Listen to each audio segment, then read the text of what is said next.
We are creators, and I think there's a little bit of that entrepreneurial spirit for a lot of our team members as well.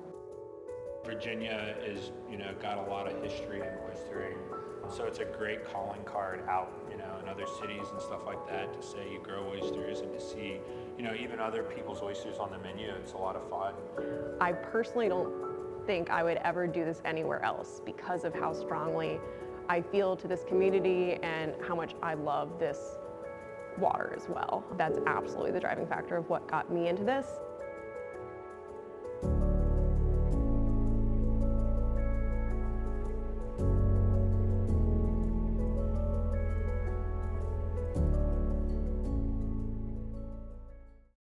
Every first part of the week, we immediately get to harvesting, try to get that in the building as soon as possible. So our team gets here, gets ready. A lot of them are in wetsuits, particularly right now. And so getting ready into their wetsuits while maybe my building manager's getting the facility ready to accept that harvest when it comes in. So the boat crew is going to go out.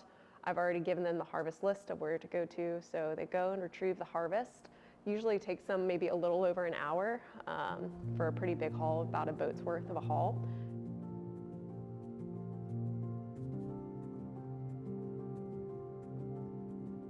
Mostly, we have to account for the tidal cycles, especially for the gear set that we use.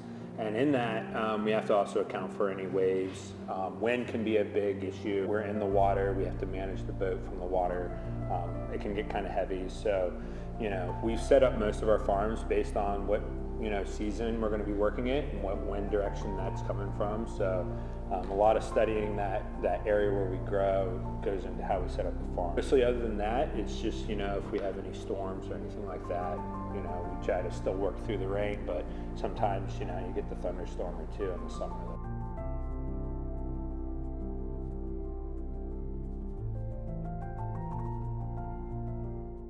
It's been fascinating over the past couple of years. What we've really seen is that, these two markets, the wild caught market and the half shell market, you would think they would compete, but what's been great is seeing that demand hasn't really tapered off, but actually continued to increase over the past couple of years. So, it's great. Americans are eating a lot of oysters right now, and we hope it continues. One of the cool things, though, is that we're located in a historic working waterman district. So we're surrounded by people collecting wild oysters and bringing it in. And to be honest, that's just not something I personally know a lot about. I have no experience in it. So it's been pretty cool that really not having direct competition, that we're living pretty symbiotically in the marketplace right now. It's been really neat to get to know them get to know us, and just both forms of this art form of oystering.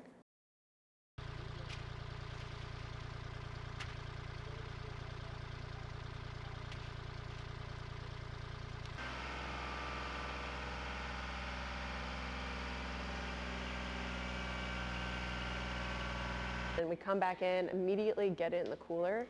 We have a really fast time to temperature rate. Once it's down to temperature, which during the wintertime really takes no time at all, we then get ready to run a grade through our vision grader.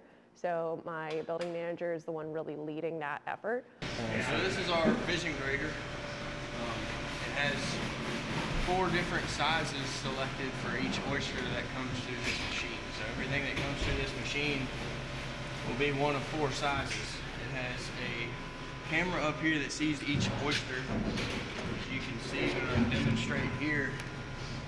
Here's my hand. It visually pictures each individual oyster as it comes through the machine. On the back side of this conveyor belt, it puts the oyster into either a basket or a tote, like so. Each tote right here is set at 100 oysters, so each tote that comes off of this is already at our 100 count of desired oysters.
So our oysters are primarily used for the half shell market. We have 3 different sizes, so 3 different brands. Our classic tried and true 3-inch oyster served in the half shell are called wavelengths. We've also recently introduced some petites that have really taken off, and they're probably personally my favorite oyster, and they're called birthday girls. So then our third brand is a larger roaster brand, just because it's so quintessential to the Virginia culture, particularly in the fall, and those are called bonfires. Our staff has grown to be this very young athletic staff because it is such a demanding industry. It's just because a lot of our staff are reaching that age that we were when we started this. So I obviously can't speak for them, but at least what I recognize as far as when I was that age is very much like, all right, this is the time I'm going to take control of my life. I'm going to make a fearless step and do something interesting that I can only do right now. What do I find the most enjoyable aspect of my job? I think it's the creating, not just building this farm, but, watching this team come together and taking something that is a process and applying it to a product and really almost taking it to a level of an art form. This business is logistics at its core, moving an oyster from one spot to another. We always joke we are in the business of pet rocks. They're heavy, they take a lot of work.